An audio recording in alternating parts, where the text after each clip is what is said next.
आप देख रहे हैं मुनाफे की तैयारी और ब्रेक से पहले हमने तमाम कॉल्स, यूएस मार्केट के संकेत और रोहन की आज एक्सक्लूसिव खबर जो कि स्क्रैपेज पॉलिसी की बारीकियां हैं वो आपको समझाई। एसजेएक्स निफ्टी आपके स्क्रीन पे करीब करीब 14,848 पे ½ % नीचे ट्रेड करता हुआ और एशिया में जो है वो सॉफ्टनेस जो करीब 1 घंटे पहले थी वैसी ही कुछ कायम है। लेकिन बात करते हैं अब थोड़ा सा बदल के और खबरों की। और आजकल खबरों में अगर आप देखें टाटा समूह के जो स्टॉक्स हैं ना बहुत शुमार रहते हैं और आई होप हर्षदा के पास आज इसी समूह पे सबसे पहले खबरें होंगी। Harshada good morning. और टाटा समूह की स्टॉक्स पर नजर रहेगी। जी हाँ वीरू, कुछ ही देर पहले अपडेट आ रहा है कि टाटा सन्स ने जो टाटा ग्रुप कंपनियों में प्लेड शेयर थे उन्हें छुड़वाए हैं। तो उसी खबर के साथ शुरुआत करते हैं। टीसीएस में करीब 1.81% इक्विटी छुड़वाया है, यानी कि ये करीब 6.7 करोड़ शेयर थे। टाटा स्टील में करीब 0.6% ऑफ इक्विटी, 75 लाख शेयर है ये। और टाटा मोटर्स में भी जो प्रोमोटर्स टाटा सन्स के जो गिरवी रखे शेयर थे वो तकरीबन 2.37 करोड़ के थे, वो भी छुड़वाए हैं। और इसी फहरिस्त में दरअसल टाटा पावर भी शामिल है, जहां पर करीब ½ % इक्विटी यानी कि 1.77 करोड़ के शेयर टाटा सन्स ने छुड़वाए हैं। तो आज ये बड़ी खबर बाजार खुलने से ठीक पहले आई है। TCS, Tata steel, Tata Motors और टाटा पावर में जो प्रोमोटर्स टाटा सन्स ने अपना हिस्सा गिरवी रखा था, प्लेज किया हुआ था, वो छुड़वाते हुए नजर आए हैं। दरअसल टीसीएस से जुड़ी हुई एक और अपडेट ये भी है वीरू, मैं फटाफट वो भी आपको बता दूं कि इन्होंने अपना एक पार्टनरशिप दरअसल रिन्यू किया है यूके की नेशन वाइड बिल्डिंग सोसाइटी के साथ। ये एक पुराना क्लाइंट है, बड़ा क्लाइंट है और उसके साथ ये रिलेशनशिप और भी मजबूत करने की कोशिश और उसे रिन्यू करने की प्रक्रिया दरअसल चल रही है। तो ये एक और डेवलपमेंट के साथ आप टीसीएस वैसे भी रेडार पर रखेंगे। चलिए, ये रणनीति आपके सामने कम से कम टीसीएस और टाटा स्टील पर आती हुई। ये दोनों काउंटर्स बहुत ज़बरदस्त तरीके से आपको हरे निशान में चहकते हुए दिखे। कल 3% ऊपर आपके सामने ट्रेड करता हुआ दिखा टीसीएस। और अगर आप टाटा स्टील देखें तो वहाँ पर आपने मल्टी ईयर हाइज देखी, 800 के पार आपने इस काउंटर को ट्रेड करते हुए देखा। इन दोनों कॉल्स पर टेक्निकल व्यू ले लेते हैं। हमारे साथ जुड़े हुए मानस जायसवाल साहब। मानस जी, ये बताइए क्या ज्यादा पसंद है, टाटा स्टील या टीसीएस? देखिए, बिल्कुल शॉर्ट टर्म के लिए आने वाले 1 से 2 दिनों के लिए टीसीएस पसंद है, क्योंकि यहाँ पर आईटी स्टॉक्स परफॉर्म कर रहे हैं। कल एक टीसीएस ने एक ब्रेकआउट दिया चार्ट पे, तो मैं समझता हूँ कि बिल्कुल शॉर्ट टर्म के लिए 1 से 2 दिनों के लिए टीसीएस पे खरीदारी करें। 3120 के स्टॉप लॉस रखें और ऊपर की तरफ 3300 की टारगेट सेट करें। लेकिन अगर आपको निवेश थोड़ा लंबे समय के लिए करना है तो टाटा स्टील में कोई भी करेक्शन के लिए इंतजार करिए। अगर 780 तक के लेवल्स देखने को मिले तो मैं समझता हूँ कि टाटा स्टील में खरीदारी करनी चाहिए। लोअर साइड पे देखिए तो 740 के आसपास सपोर्ट है, तो गिरावट पे टाटा स्टील में खरीदारी करिए और 850 की टारगेट सेट करिए। याद रखिएगा इस समूह के सारे स्टॉक्स टाटा स्टील और टीसीएस तो बहुत स्ट्रांगली प्लेस ही हैं। आज से 2 रोज पहले जो टाटा कंज्यूमर की कॉल थी मयूरेश जोशी की, वो भी अगर आप देखें अच्छा कर रही है। ये भी अगर आप देखें स्टॉक अपनी ऑल टाइम हाई ट्रेजेक्टरी पे ट्रेड कर रहा है। तो ओपनिंग के बाद ऑटो और उसके बाद हम टाटा समूह के स्टॉक्स को चेस करेंगे।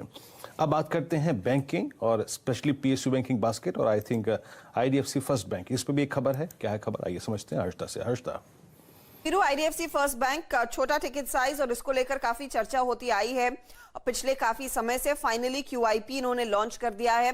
3000 करोड़ का एक क्यूआईपी लेकर आ रहे हैं और प्राइसिंग जो तय है वो एक प्रीमियम पर आई है। कल की मार्केट क्लोज था करीब 58.25 रुपए और इससे ठीक 3% के प्रीमियम पर बैंक दरअसल वो क्यूआईपी लेकर आ रहा है 60.34 के भाव पर। अप्रैल 6 को फाइनल प्राइसिंग पर बैठक होने वाली है, लेकिन ये एक बड़ी डेवलपमेंट आईडीएफसी फर्स्ट बैंक के इन्वेस्टर्स के लिए कि क्यूआईपी लॉन्च हो चुका है कल देर शाम।